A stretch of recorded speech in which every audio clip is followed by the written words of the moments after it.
गोपालगंज में बाबा बागेश्वर ने एक बड़ा बयान दिया है जिसने एक नया विवाद खड़ा कर दिया। हिंदू राष्ट्र से पहले हिंदू राज्य बनाना होगा, यह कहा है बाबा बागेश्वर ने। पहले हमें हिंदू जिले बनाने होंगे, पहले हमें हिंदू गांव बनाने पड़ेंगे, हिंदू परिवारों में पहले कट्टरता लानी पड़ेगी, पहले खुद कट्टर हिंदू बनना होगा। यह बयान दिया है बाबा बागेश्वर ने। जिस तरीके से बाबा बागेश्वर ने यह बयान दिया है, अगर उसको हम अलग अलग तरीके से तोड़कर देखने और समझने की कोशिश करें तो कई सारे विषयों को वो अपने बयान में शामिल करते नजर आ रहे हैं। गजवाए हिंद से लेकर उन्होंने कट्टर हिंदू परिवार तक बनाने की बात कही है। हमारे साथ इस वक्त साजिद रशीदी साहब जुड़े हुए हैं, AIIA के अध्यक्ष हैं, और पवन सिन्हा धर्म प्रचारक हमारे साथ इस वक्त जुड़े हैं। पवन जी, सबसे पहले तो मेरा सवाल आपसे ही है, ये पूरा बयान हमने सुनाया सबको और सबने सुना भी। हिंदू कट्टर परिवार, हिंदू गांव, हिंदू जिले, हिंदू राज्य, ये सब बनाने, ये सब कहने, इस तरह की अपील को आखिर देखा किस तरीके से जाए?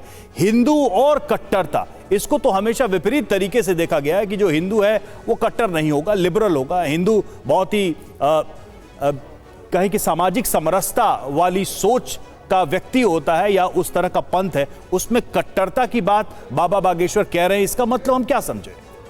बहुत कट्टर हिंदू भी मैंने देखे और वो भी अपने आप में लिबरल थे, बिल्कुल ठीक वैसे ही जैसे अभी आपने कहा। तो हिंदू, ये बात ठीक है कि कट्टर होते हुए भी उतना कट्टर नहीं होगा। वो जानता है कि दूसरे धर्मों के साथ किस तरीके से सिंक्रोनाइज किया जा सकता है, किस तरीके से उनके साथ सहयोगी जीवन बिताया जा सकता है। तो ये बात बिल्कुल फैक्ट है और मैं आपकी इस बात से बिल्कुल इत्तेफाक रखता हूँ। दूसरी बात जो इसमें मैं कहना चाहूंगा कि हिंदू राष्ट्र की जब हम बात करते हैं तो हिंदू राष्ट्र की बात ये रोज होनी चाहिए, ये केवल चुनाव से पहले नहीं होनी चाहिए। और तीसरी बात जो मैं कहना चाहूंगा कि हिंदू राष्ट्र का अर्थ क्या है और संविधान आदि से हम किस तरीके से हिंदू राष्ट्र का गठन करेंगे, ये बात भी स्पष्ट होनी चाहिए।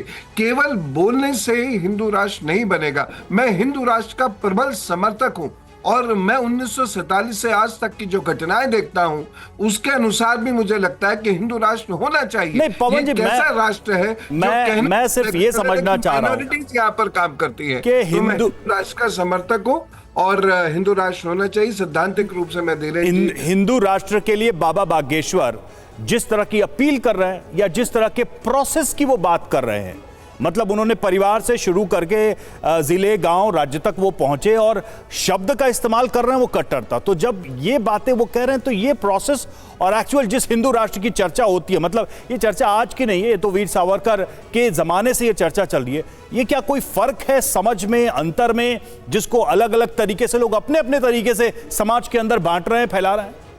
जी, बहुत फर्क है, क्योंकि हमारे पास एक ढांचा नहीं है, हमारे पास एक संविधान की समझ नहीं है। हम सिर्फ बोल रहे हैं। जब तक बहुत सारी और कम्युनिटीज हमारे साथ ज्वाइन नहीं करेंगी, जब तक हम संविधान में अनुकूल फेरबदल नहीं करेंगे, हिंदू राष्ट्र कैसे बनेगा?